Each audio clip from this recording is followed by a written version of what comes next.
The surveyors arrived on a Tuesday in late October, and I remember thinking how wrong their trucks looked on our road. Too clean, too new.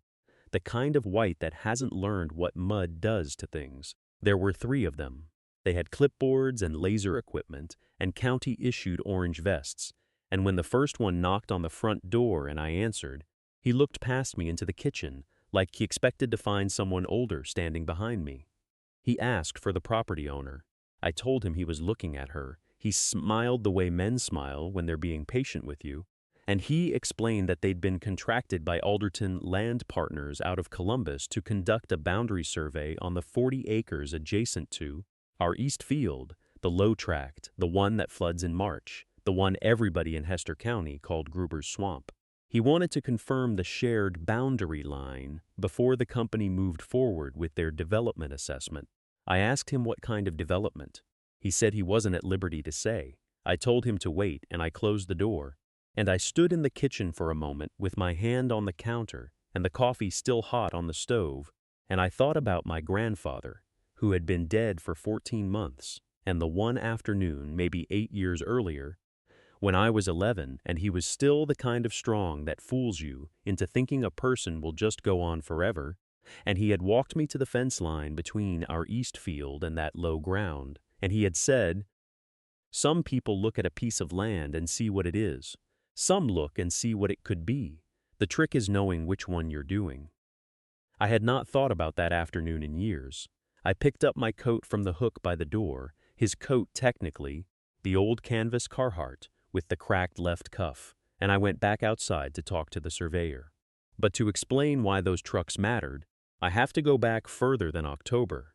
I have to go back to the spring I turned 18, 3 weeks after the funeral, when the lawyer handed me a manila envelope across a folding table in the conference room of a building that smelled like carpet cleaner and told me that my grandfather had left me this farm, all 214 acres of it, the house, the equipment, the debt, and one item near the bottom of the page that I had to read twice before I understood it. 40 acres of wetland in the northeast corner of the property, acquired March 1971 for the sum of $1, recorded in the Hester County deed book on page 412. $1, I remember the lawyer watching me read that part. He had a small, careful smile. He said, "Don't get too excited, it's just swamp." Don't get too excited, it's just swamp. I folded the envelope closed and set it on the table in front of me and looked at my hands for a moment. The lawyer was still watching me with that careful smile. He was a man in his late 60s gray suit, reading glasses on a chain around his neck. He had handled my grandfather's affairs for 31 years. He said it gently, the way you'd say it to a child who'd just found an interesting-looking rock. "Yes, that's nice, but it isn't a gem." He wasn't cruel. He just had no reason to believe otherwise. I thanked him and drove home. The road back to the farm is 11 miles from town, the last 3 of which are unpaved, and that spring the mud was bad enough that I dropped the truck into 4-wheel drive at the county line out of habit. It was early April 2021. The fields on either side of the road were still brown, the frost barely out of the ground. I had graduated from Hester County High the previous June, deferred my one college acceptance letter until something, called extenuating circumstances, resolved themselves, and moved into my grandfather's farmhouse the week he was diagnosed. I had been there 8 months before he died. I had been 18 years old for exactly 22 days when the lawyer handed me that envelope. My grandfather had never once mentioned the Northeast 40 to me.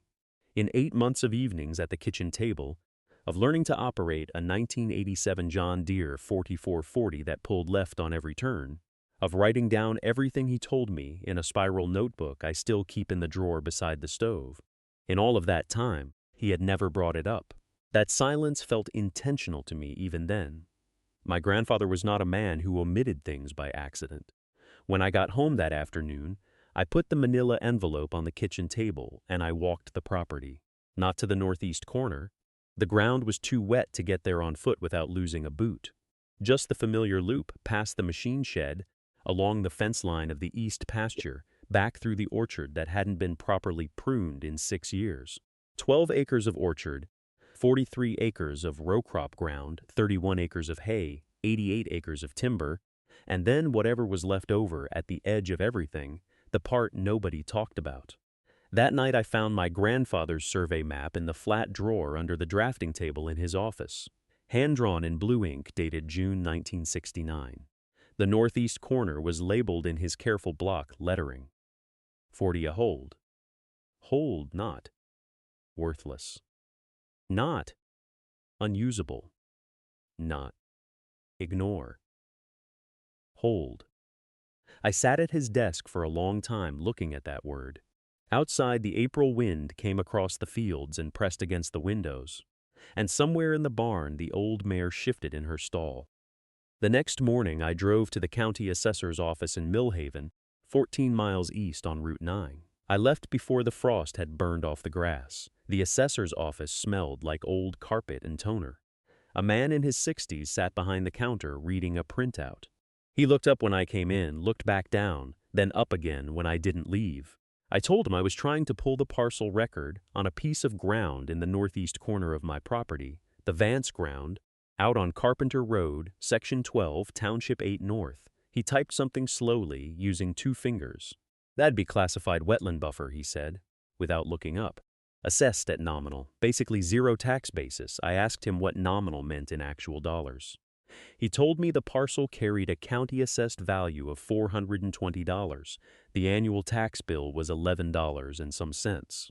It had been that way, according to his screen, since 1987. I asked if there were any recorded easements or mineral rights separations on file. He leaned back and looked at me then, really looked, and I could see him making a calculation about how old I was and whether this was going to be. I held his gaze. He turned back to the screen. No mineral separation on record, he said. No easements filed after 1961. He paused. There's a notation here from a county drainage survey, 2019. He frowned at the screen. Huh. I asked what the notation said. He read it twice before answering. Says the parcel was flagged for secondary review in connection with a regional water table study. Requested by, he squinted, Viridian Land Services, LLC, out of Indianapolis. I wrote that name in my notebook. The pen left a small dent in the paper from how hard I pressed. He told me the secondary review had never been completed, or if it had, the results weren't on file with the county. He seemed mildly interested now, in the way that men like him get mildly interested. Not enough to help further, but enough to watch. I drove home the long way, past the grain elevator and the equipment dealer on the south edge of town, thinking about a company from Indianapolis flagging a 40-acre piece of northeastern Indiana swamp for a water table study 6 years ago. Not mineral rights, not drainage rights, water table. When I got back, I sat at my grandfather's desk again, and I pulled the survey map out flat, looked at the northeast corner. 40 AC, hold. WL, I had assumed it meant wetland, it was the obvious reading, but my grandfather had labeled every other parcel on that map with a land use descriptor. RC. For row crop. TM. For timber. Or. For orchard. For pasture. He didn't use abbreviations for place descriptions, he used them for proper nouns. WL, a proper noun, I sat with that for a long time. The kitchen radio was playing something low and static-edged, and I didn't reach over to fix it. I just looked at the 2 letters and let my mind run through the names I knew, every neighbor, every company, every surname in the county records I'd read over the past 3 weeks. Nothing fit with a W and an L that made sense in the context of 40 acres, of standing water in the northeast corner of a farm that otherwise ran to soybeans and second-growth timber. I went back to the box. Not the cardboard box from the lawyer's office. I'd been through that twice already. The other one. The wooden one with the broken latch that had been sitting on the floor of the closet in my grandfather's bedroom since before I could remember. I had opened it once as a child and been told to put it down and not touch it, and I had obeyed for 11 years. Now I lifted the lid and set it against the wall and looked at what was inside. A rubber band, dry and cracked, around a stack of correspondence. Underneath that, a small brown ledger, different from the green one, narrower, older, the cover soft from handling, and beneath the ledger, a folded piece of paper that had been folded so many times the creases had worn thin as cloth. I took the ledger first. It was not a farm record. It was something closer to a contract log, dates in the left margin, names or initials in the center column, and dollar figures on the right. The entry started in March of 1979 and ran through the fall of 1981. Most of the figures were small, feed costs maybe, or equipment shares. But near the back, in September of 1981, there was a single entry that occupied 3 lines instead of 1, and the dollar figure on the right was not small. It was $48,000, written out in full in my grandfather's careful, unhurried hand.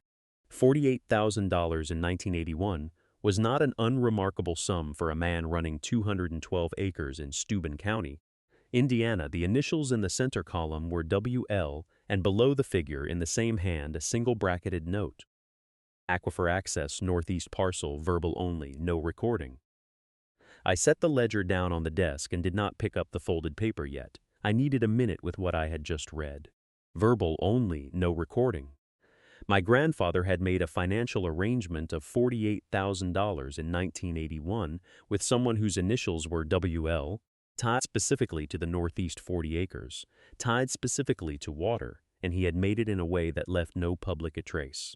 The rubber band around the correspondence snapped when I touched it, dry all the way through. The top envelope had no return address. The postmark said Gary, Indiana. October 1983, the envelope had been sealed with the kind of glue that dries to powder over 40 years. It opened without resistance, almost apologetically, the flap lifting like it had been waiting. Inside was a single sheet of paper, folded twice. The handwriting was not my grandfather's. It was smaller, more pressured, the letters leaning forward as though pushed by urgency. No salutation. It began mid-thought, the way letters do when the writer assumes the recipient already knows the context. The arrangement stands as agreed. Northeast boundary confirmed at the creek bend, 18 feet below grade. Yield estimated at 60 gallons per minute sustained. Your name does not appear on the survey request. My name does not appear on the payment record. This is what we agreed, and I am confirming it in writing for my own protection, not yours. If this letter becomes inconvenient, I trust you will know what to do with it. No signature, just initials, WL. I read it twice, then set it flat on the desk beside the ledger, 60 gallons per minute.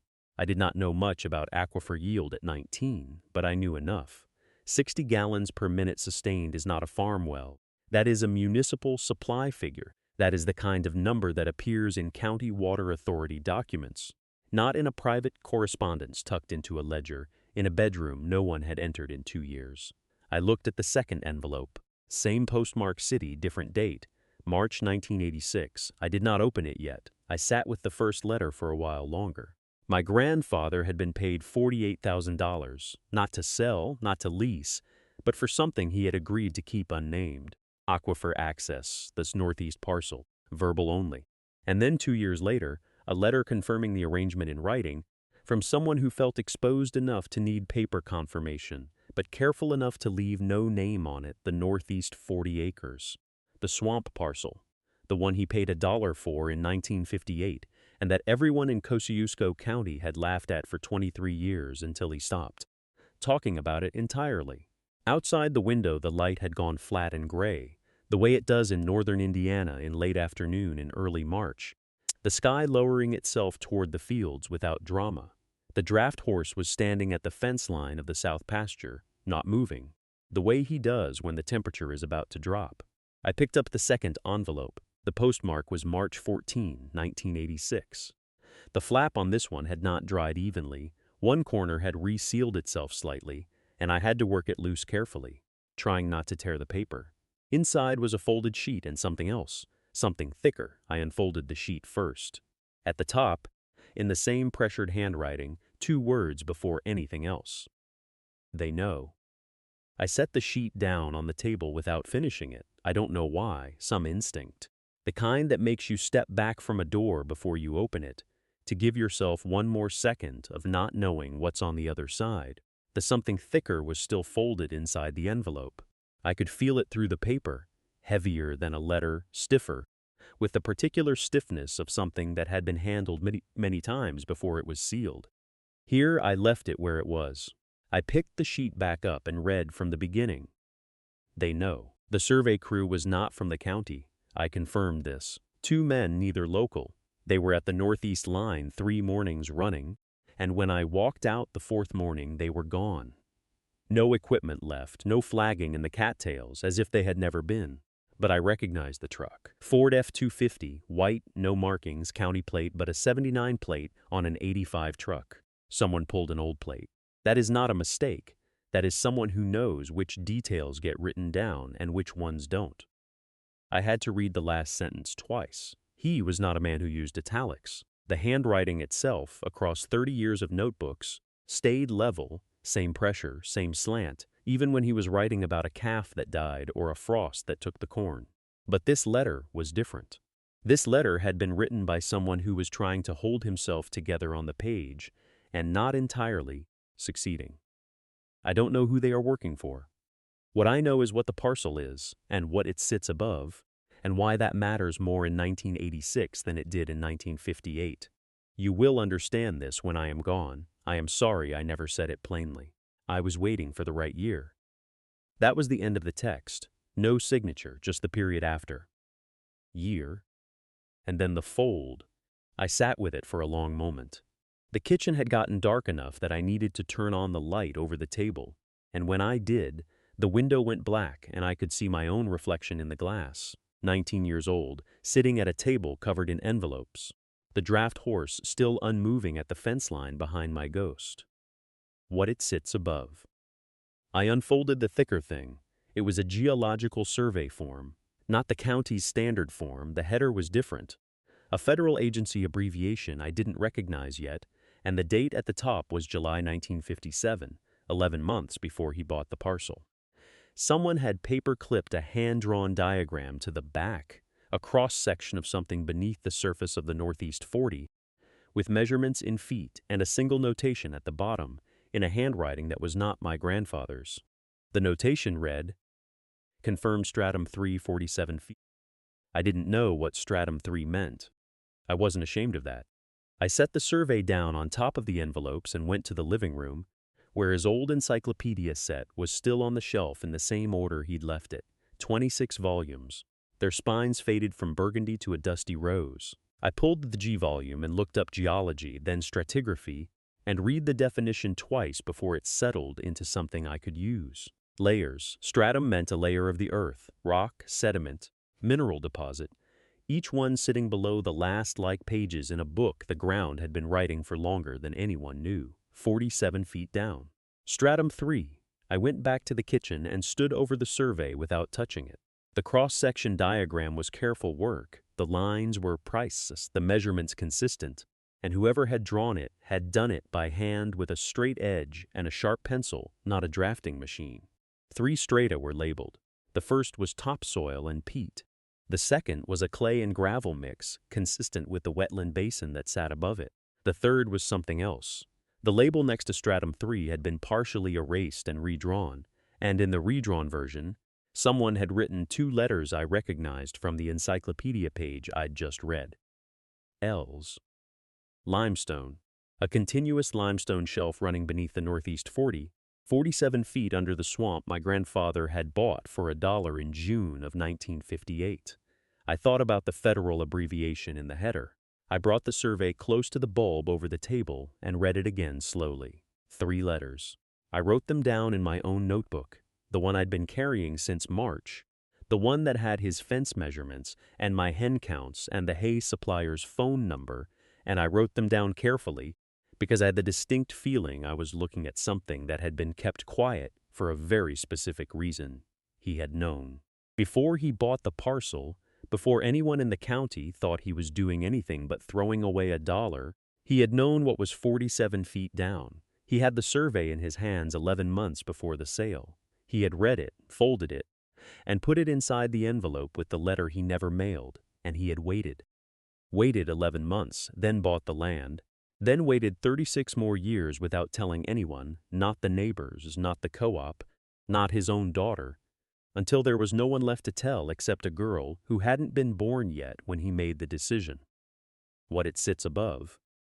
I looked at the window, my reflection again, the dark barn behind it. I thought about what limestone meant, not just as a rock, but as a resource, as a commodity, as something people paid for. Then I thought about who else might have known. I went back to the envelope. There were 3 more pages folded behind the survey, and I had missed them because they were thinner paper, almost translucent, the kind used for carbon copies, pale blue-gray, the second sheet of a typewritten letter, no heading, no date on these. Just numbers arranged in 2 columns, hand-annotated in the margins with a pencil so light it had nearly faded to nothing. The left column was acreage. The right column was dollars per ton. I recognized the format because my grandfather had kept similar ledgers for the hay operation, price per bale, weight per bale, multiply across. Same logic here, except the numbers were not hay prices. The figure in the right column, repeated down 7 rows with slight variations, hovered around $4.80 per ton for the early rows, then climbed to $6.40, then $8.10. Someone had tracked the price of crushed limestone over what looked like a decade, and at the bottom of the page, in the same careful pencil, was a multiplication, 47 acres viable extraction. Estimated yield per acre, conservative multiply. The total had been circled twice. I sat with that number for a long moment. It was not a fortune by any measure I had grown up understanding. It was not a secret vault of gold, not something that would make national news. But for a man who had bought the parcel for $1, for a family that had spent 36 years watching that land sit idle, it was not nothing. It was very specifically not nothing. I thought about the neighbors, the ones who had offered to buy the parcel from my mother 2 summers ago, before I came back. She had mentioned it almost in passing, some interest from a land company, a reasonable offer she had declined because she didn't know what to do with it and didn't want to make a hasty decision while she was grieving. I had not thought about that offer since. I was thinking about it now. I turned to the last page in the envelope. This one was different. Not a copy, not a calculation, but a handwritten note, 8 lines, the same deliberate script I recognized from the inside cover of the journal. It was addressed to no one. It began mid-thought, as if he had started writing after a long silence. I am not going to file this, not yet. If I file this, it belongs to the argument. If I wait, it belongs to whoever comes next and has the patience to understand what it means. I read that 3 times. Whoever comes next. He had not been hiding it from the world. He had been saving it. There is a difference, and I was only now beginning to understand it. The note continued below, and the second half of it changed everything I thought I understood about why the land had never been sold. The second half of the note was shorter than the first, maybe 4 lines, written in a slightly different pressure, like he had set the pen down and picked it up again after a pause. The ink was darker. The words were careful. The 40 acres along the creek are not swamp. They have never been swamp. The deed says swamp because I wrote swamp. I wrote swamp in 1971, and I paid $1 for swamp, and I have been paying taxes on swamp for 53 years because swamp is worth nothing. Nothing does not attract argument, but I had the water tested in October of 1968 before I ever filed anything. I have the results. The aquifer beneath that parcel feeds every well on the east side of this county. I don't know what that is worth. I know it is worth more than argument. I sat very still for a moment. Outside, something moved in the barn, one of the goats shifting against the stall gate, the metal clank of it carrying clean through the cold air. The kitchen radio was playing something low and static-edged. I was aware of both things, but I was not really hearing them. An aquifer. I thought about the creek parcel. I had walked it twice since spring, both times in rubber boots, both times thinking it was the least useful piece of the farm, soft ground, cattails, water standing in the low spots even in August. I had assumed what the deed told me to assume, swamp, marginal, not worth the trouble to drain. He had known since 1968. 53 years of paying taxes on nothing, of letting people walk past that land and think it was a liability, of declining offers that were almost certainly not made in good faith by people who knew exactly what they were offering to buy. I thought about the land company letter, the one she had not responded to because she was grieving and didn't know what to do. I thought about how politely it had been written, how reasonable the number had looked in that moment of loss. I set the note down on the table very carefully, like it might change if I handled it wrong. Then I picked up the envelope again and checked every fold, every corner. There was one more item I had missed, a small card tucked flat against the back seam, easy to overlook. It was a business card, yellowed, the kind with embossed lettering, and on the back he had written a name and a phone number in pencil. Below that, 2 words, underlined once. Still good. I did not know if he meant the contact or the water or something else entirely. I turned the card over. The front read, Harmon County Agricultural Water Survey, Cooperative Extension Service. A state seal, small and faded, a department that, as far as I knew, still existed. I went to find my phone. The number on the card was a 507 area code, southern Minnesota. I dialed it anyway. It rang 4 times, and I was already composing a voicemail in my head when someone answered. A man, older, a little out of breath, like he'd crossed a room to get to the phone. I told him who I was. I told him whose granddaughter I was. I told him I was holding a business card that had been sealed in an envelope for what I was now guessing was somewhere between 15 and 20 years, and that on the back of the card was a name and a number and the words, "Still good," underlined. There was a pause on his end, not the pause of someone who didn't know what I was talking about, the other kind. He said he remembered the property. He said he remembered my grandfather.